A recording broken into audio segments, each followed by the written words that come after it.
Hello मुलांनो, कसे आहात? मी तुमची लक्ष्मी आजी. तर आज आपण सर्वांग ह्या शब्दाची फोड करून स्पेलिंग तयार करणार आहोत. चला मग सुरू करूया.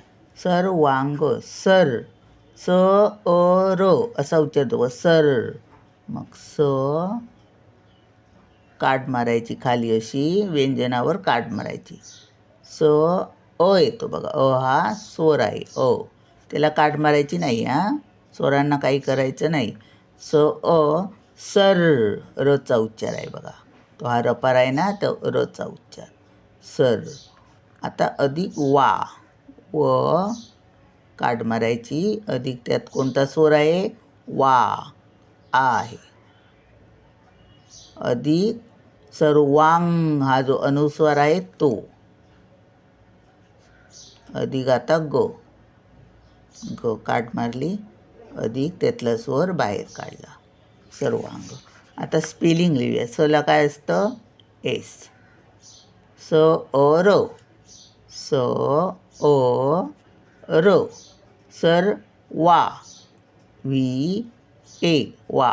वांग, मग एन येणार. आणि ग, ग आता हा अ शेवटचा लिहायला पाहिजे, कारण आपण ग असा पूर्ण बोलतो. सर्वांग, त्याचं सर्वांग सुंदर आहे असं. सर्वांग असं नाही, सर्वांग म्हणून ग लिहायला पाहिजे. ए सर्वांग. आता आपण स्वार्थ या शब्दाची फोड करूया. स्वा, स आणि वा आहे बघा. स अर्धा आहे, मग त्यात स्वर नाही, तो वला जोडलेला आहे. स काट मारली. अधिक हा व काढूया.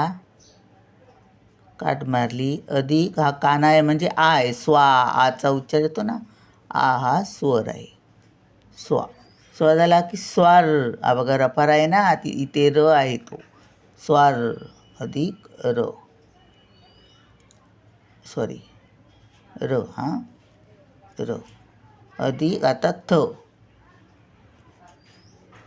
अधिक अ. थ मध्ये हा अ आहे. आता हा अ लिहायचा नाही बघा. स्वा, एस डब्ल्यू ए हा जोडलेला आहे ना, म्हणून डब्ल्यू घेतला. एस डब्ल्यू ए स्वा झाला. र आर आणि थ टी एच. स्वार्थ. जास्ती स्वार्थ चांगलं नाही असं नाही, बस जास्ती स्वार्थ चांगलं नाही असं बोलतो आपण, होय ना. स्वार्थ असं. तर म्हणून स्वार्थ नाही, म्हणजे ए येणार नाही. चला मग भेटूया पुढच्या व्हिडिओत. बाय.